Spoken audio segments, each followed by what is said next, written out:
YS Sharmila మొన్నటి వరకు తెలంగాణ పాలిటిక్స్లో మారుమోగిన ఈ పేరు ఇప్పుడు ఏపీలో రీసౌండ్ ఇస్తోంది. ప్రస్తుత పరిస్థితులు చూస్తుంటే వైనాట్ 175 అంటున్న అధికార వైసీపీకి భారీ షాక్ తగిలేలా కనిపిస్తోంది. ఇప్పటికే పార్టీపై తిరుగుబాటు జెండా ఎగురవేసిన ఎమ్మెల్యే ఆర్కే తాను షర్మిల చెంత చేరేందుకు సిద్ధంగా ఉన్నానంటూ ప్రకటించి ఓ సంచలనమే సృష్టించారు.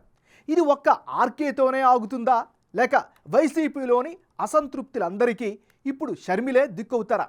అసలు ఏపీ పాలిటిక్స్లో ఏం జరుగుతోంది?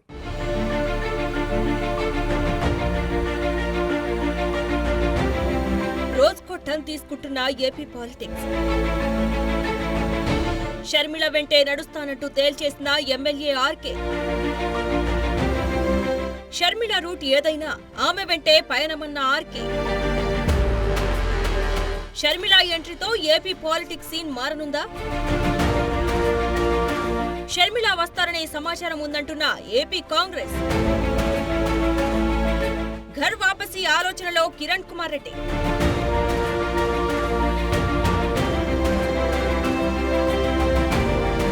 ఎన్నికల వేళ ఏపీ రాజకీయం ఊహకందని రీతిలో మారింది. నిన్న మొన్నటి వరకు ఏపీలో అసలు వినిపించని వైఎస్ షర్మిల పేరు ఇప్పుడు మారుమోగుతోంది. దీనికి కారణం ఆమె త్వరలో కాంగ్రెస్ తీర్థం పుచ్చుకోవడమే కాదు, పార్టీ విలీనంతో పాటు ఏపీ కాంగ్రెస్ పగ్గాలు చేపడతారన్న ప్రచారం తీవ్రమైంది. ఇదే సమయంలో Mangalagiri MLA CM YS Jagan అనుచర గణంలో అత్యంత ముఖ్యుడైన ఆళ్ల రామకృష్ణారెడ్డి షర్మిల వెంట నడుస్తానని ప్రకటించడం సంచలనంగా మారింది. నేను రాజశేఖర రెడ్డి గారి మనిషిని, రాజశేఖర రెడ్డి గారి కుటుంబంలో కోసం నేను పనిచేసే మనిషిని. జగన్మోహన్ రెడ్డి గారి కోసం సుమారు 15 సంవత్సరాలు పనిచేశాను. నేను ఏ విధంగా ఏ స్థాయిలో పనిచేశాను అనేది రాష్ట్ర ప్రజలు చూశారు. రేపు షర్మిల గారు కనుక కాంగ్రెస్ పార్టీలో చేరి ఆమె ఆంధ్రప్రదేశ్ రావడం జరిగితే ఖచ్చితంగా నేను షర్మిలమ్మ గారి కోసం, షర్మిలమ్మ గారి వెంటలో రాజశేఖర రెడ్డి గారికి నేను నివాళి అర్పిస్తూ పనిచేస్తానని చెప్పి తెలియజేసుకుంటాను.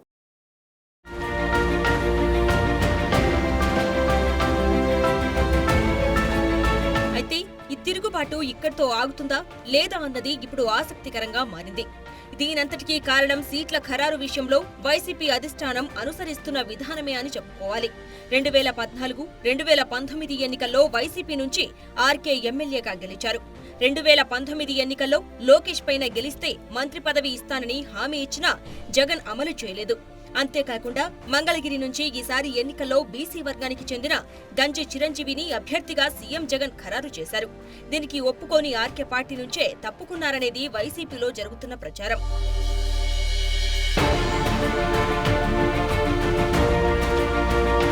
ఆర్కే లాగే చాలా మంది అసంతృప్తులు వైసీపీలో ఉన్నట్లు చెబుతున్నారు.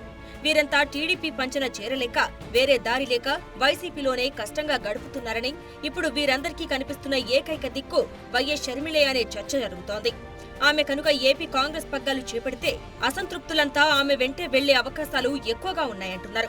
వైఎస్ఆర్ కుటుంబాన్ని వదిలేది లేదని ఆర్కే చెబుతున్నారు. అందుకే షర్మిలతో కలిసి ప్రయాణం చేసేందుకు సిద్ధమయ్యానని చెప్పకనే చెప్పేశారు. మరిప్పుడు సీఎం జగన్ తీరు నచ్చక, అలాగని వైఎస్ఆర్ కుటుంబాన్ని ఎదిరించడం ఇష్టం లేని వారందరికీ ఇప్పుడు వైఎస్ షర్మిలే దిక్కని చెప్పుకోవచ్చు.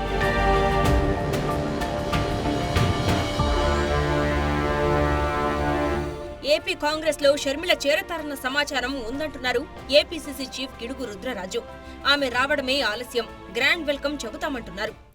షర్మిల గారు కాంగ్రెస్ లో జాయిన్ అవుతారనేటువంటిది మాకున్నటువంటి సమాచారం. సో డెఫినెట్గా కాంగ్రెస్ పార్టీ భావజాలం మా జాతీయ అధ్యక్షులు రాహుల్ గాంధీ గారు, మల్లికార్జున ఖార్గే గారి నాయకత్వాన్ని బలపరుస్తూ ఆవిడ కాంగ్రెస్ పార్టీలకు వస్తే స్వాగతిస్తామని చెప్పి నేను గతంలో కూడా చెప్పాను. ఎవరితో వస్తారనేటువంటిది ఇంకా కొంచెం సమయం పడుతుంది. ఒక్క షర్మిల మాత్రమే కాదు, వైఎస్ హయాంలో కాంగ్రెస్ లో ఓ వెలుగు వెలిగిన సీనియర్ నేతలకు అధిష్టానం ఘర్ వాపసీ ఆఫర్ ఇచ్చినట్లు సమాచారం. మాజీ సీఎం కిరణ్ కుమార్ రెడ్డి పేరు కూడా ఈ లిస్టులో ఉన్నట్లు చెబుతున్నారు. పార్టీ తీసుకునేటువంటి నిర్ణయం ఎవరెవరిని ఏ సందర్భాల్లో చేర్చుకోవాలనేటువంటి దాని మీద ఢిల్లీలో ఒక గ్రూప్ ఆఫ్ సీనియర్ పీపుల్ దాని మీద వర్కౌట్ చేస్తున్నారు. దాన్ని బట్టి ఏదైనా ఉంటే మీకు నేను చెప్పి తెలియజేస్తాను. కాంగ్రెస్ లోకి షర్మిల ఎంట్రీ, ఆమె వెనుకే వైసీపీ అసంతృప్తులు నడిస్తే మాత్రం ఏపీ పాలిటిక్స్ కొత్త టర్న్ తీసుకోవడం ఖాయంగా కనిపిస్తోంది.